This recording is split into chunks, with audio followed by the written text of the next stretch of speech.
Bonjour à tous, ici Hyacinthe dans Zone Libre. Aujourd'hui, on va parler du manga One Punch Man, dessiné par Yusuke Murata et créé par One.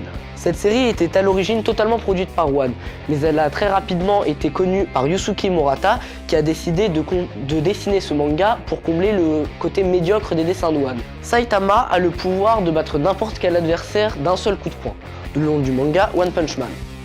Il va alors rencontrer Genos, un jeune cyborg extrêmement talentueux maîtrisant les pouvoirs du feu. Ensemble, ils vont vivre plusieurs péripéties. Ils vont par exemple détruire une maison faisant des expériences génétiques sur les êtres humains. Ce qui est intéressant dans ce manga, ce n'est pas les combats, mais plus l'évolution de Saitama. Il va rencontrer plusieurs problèmes, notamment par exemple une population totalement ingrate envers ses actes. Ils vont par la suite intégrer une guilde des super-héros, car les super-héros et les super-vilains sont très courants dans leur monde. Saitama est très doué physiquement, et pour ce qui est des épreuves écrites, il va totalement les rater. Il va donc atterrir directement en classe C, qui est la pire classe. Toutefois, Genos, lui, a eu 100% partout, il va donc directement aller en classe S.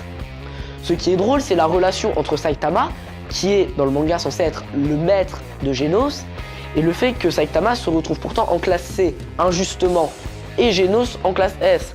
Le disciple est donc supérieur au maître. Un truc très amusant dans ce manga, c'est que les dessins varient en fonction de l'humeur de Saitama et des conséquences de ce qu'il va faire.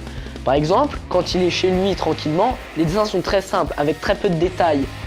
Et par contre, dès qu'il s'énerve, les dessins vont être très bien réalisés, avec de très bonnes ombres et de très beaux détails.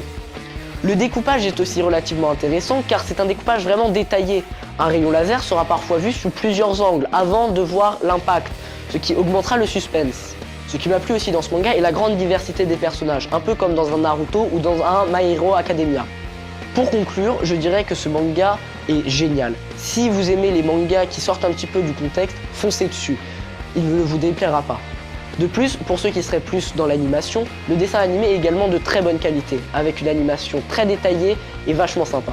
Il ne me reste plus qu'à vous souhaiter une bonne journée et à vous dire au revoir.